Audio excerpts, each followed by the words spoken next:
বেনামাজি বান্দার সামনে যখন মালাকুল মউত আসবে, আমার আব্বাজান, যুবক ভাইরা আমার চোখে চোখ রাখো, তার দেহের পোশাক হবে ব্ল্যাক, কালো। তার দেহের চামড়া বা স্কিন হবে ব্লু, নীল চেহারা। তার এক পা থাকবে জমিনে, আর হেড তথা মাথা থাকবে আকাশ বরাবর। বিশাল লম্বা একটা দেহ, এক বিশাল লম্বা ভয়ঙ্কর মানুষ।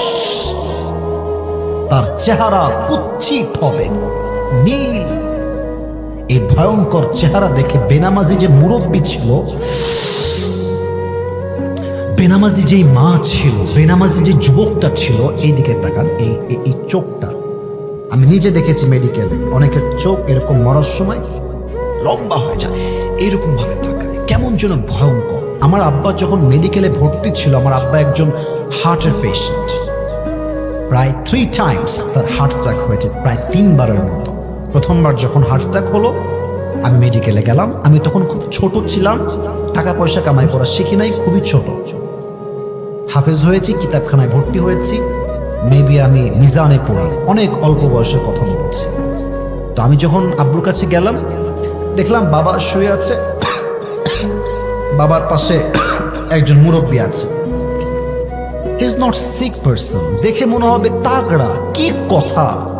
ওর মেয়েরা কান্না করছে, বাবার পাশে বসে কান্না করছে যে আব্বা মাফ করে দিও, আব্বা তোমার কিছু হবে না, আব্বা তুমি আমাকে মাফ করে দাও, এভাবে বলছে। ওর আব্বা বলছে চুপ, আমার কিছু হয়নি, আমি ঠিক আছি, আমার কিছু হয় নাই। আমি দেখে গেলাম লোকটা কথা বলতেছে, আমি দেখে গেলাম।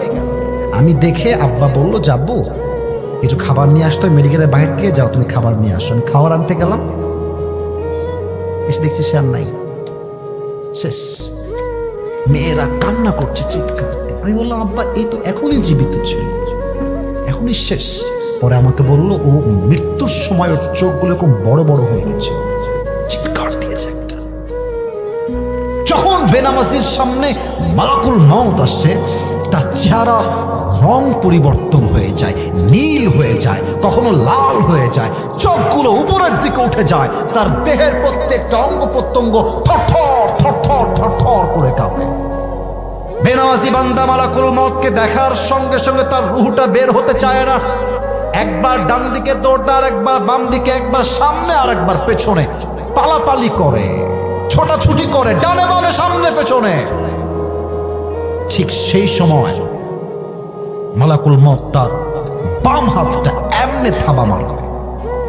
I am showing that again, আমি আবার দেখাচ্ছি। মালাকুল মউত তার বাম হাতটা এমনে থাবা মারবে বেনামাজি রূহের দিকে। রূহটাকে ধরে এরকম ভাবে টেনে হিঁচড়ে বের করে নিয়ে আসবে। হাদিসে আসছে বেনামাজির রূহ যখন এমনে টেনে বের করা হবে, একটা জীবিত ছাগলকে যাবেহ না করে তার চামড়া কেউ যদি টেনে হিঁচড়ে ছিঁড়ে ফেলে, ওই ছাগলটার যে পরিমাণ কষ্ট হয় তার চাইতে কমসে কম 70 গুণ বেশি কষ্ট দিয়ে বেনামাজির রূহকে কবজ করা হবে। সকলেই বলেন নাউজুবিল্লাহ। আমার তো নিজেরই দেহ কাঁপতেছে এখন। আমি নামাজ পড়ি আলহামদুলিল্লাহ, আমি ছোট্টবেলার থেকেই নামাজ পড়ি, তবুও বেনামাজির কথাগুলো শুনলে, হাদিসগুলো শুনলে আমার দেহে একটা কম্পন তৈরি হয়ে যায়।